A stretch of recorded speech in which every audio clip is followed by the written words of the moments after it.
சென்னையில properties தேடுறீங்கன்னா findbhk.com போங்க. Matching ப்ராப்பர்ட்டிஸை AI உங்களுக்கு சஜஸ்ட் பண்ணும். FCRA மசோதாவை நாடாளுமன்ற கூட்டுக்குழுவுக்கு அனுப்பக்கூடிய தீர்மானமானது நிறைவேற்றப்பட்டிருக்கு.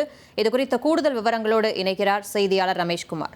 வணக்கம் ரமேஷ்குமார். நாடாளுமன்ற கூட்டுக்குழுவுக்கு FCRA அந்த மசோதாவானது அனுப்பப்பட்டிருக்கு. இது குறித்த விரிவான தகவல்களை பதிவு பண்ணுங்க. பெரும் எதிர்பார்ப்பையும் சர்ச்சையும் ஏற்படுத்தியிருந்த FCRA மசோதா நாடாளுமன்ற கூட்டுக்குழுவின் பரிசீலனைக்கு அனுப்பப்பட்டிருக்கிறது. இந்த மசோதா இந்த மழைக்கால கூட்டத்தொடரிலேயே விவாதத்திற்கு எடுத்துக் கொள்ளப்பட்டு நிறைவேற்றப்படும் என எதிர்பார்ப்பு இருந்த நிலையில் மத்திய அரசு இந்த முடிவை எடுத்திருக்கிறது. இது தொடர்பான தீர்மானத்தை மத்திய உள்துறை இணையமைச்சர் நித்யானந்த ராய் மக்களவையில் முன்மொழிய அது குரல் வாக்கெடுப்பின் மூலம் நிறைவேற்றப்பட்டிருக்கிறது. இதன் மூலம் இந்த மசோதா கூட்டுக்குழுவின் பரிசீலனைக்கு அனுப்பப்பட்டிருக்கிறது. கூட்டுக்குழுவை பொறுத்தவரை மக்களவையை சேர்ந்த 21 எம்பிக்கள் மற்றும் மாநிலங்களவையை சார்ந்த 10 எம்பிக்கள் என மொத்தம் 31 எம்பிக்கள் இந்த கூட்டுக்குழுவில் இடம்பெறுவார்கள்.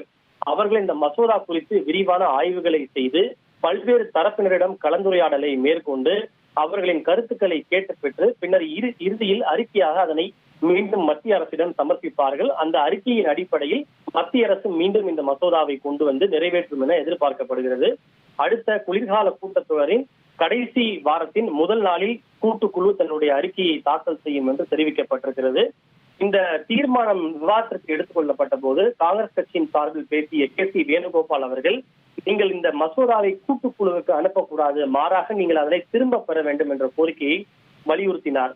ஏனென்றால் இந்த மசோதா என்பது சிறுபான்மை அமைப்புகளையும் தொண்டு நிறுவனங்களையும் குறிவைப்பதற்கான வழியை மத்திய அரசு இதன் மூலம் கொண்டு வந்திருக்கிறது. எனவே இதனை திரும்ப பெற வேண்டும் என்ற ஒரு கோரிக்கையை முன்வைத்தார். அதற்கு பதிலளித்து பேசிய நாடாளுமன்ற விவகாரத்துறை அமைச்சர் கிரண் ரிஜிஜு அவர்கள், இந்த மசோதா எந்தவித சிறுபான்மை சமூகத்தினரையும் தாக்குவதற்காக குறிவைத்து கொண்டு வரப்படவில்லை என்று தெரிவித்த அவர், எதிர்கட்சிகளுடைய கோரிக்கையை ஏற்றுதான் இது நாடாளுமன்ற கூட்டுக்குழுவுக்கு அனுப்பப்பட்டிருக்கிறது. எனவே அவருடைய கோரிக்கை நிறைவேறி இருப்பதால் அவர்கள் மகிழ்ச்சி அடைய வேண்டும் என்ற ஒரு விஷயத்தை தெரிவித்தார். இதனைத் தொடர்ந்து இந்த மசோதா கூட்டுக்குழுவுக்காக அனுப்பப்பட்டுள்ளது. இதன் மூலம் இந்த மசோதா இந்த கூட்டத்தொடரில் நிறைவேற்றப்படாது என்பது உறுதியாகி இருக்கிறது. தமிழக சட்டப்பேரவையில் கூட இந்த FCRA மசோதாவுக்கு எதிராக நேற்று தீர்மானம் நிறைவேற்றப்பட்டது குறிப்பிடத்தக்கது. நன்றி ரமேஷ்குமார், உங்களுடைய விரிவான தகவல்களுக்கு. சென்னையில ப்ராப்பர்ட்டிஸ் தேடுறீங்கன்னா findbhk.com போங்க. மேட்சிங் ப்ராப்பர்ட்டிஸை AI உங்களுக்கு சஜஸ்ட் பண்ணும்.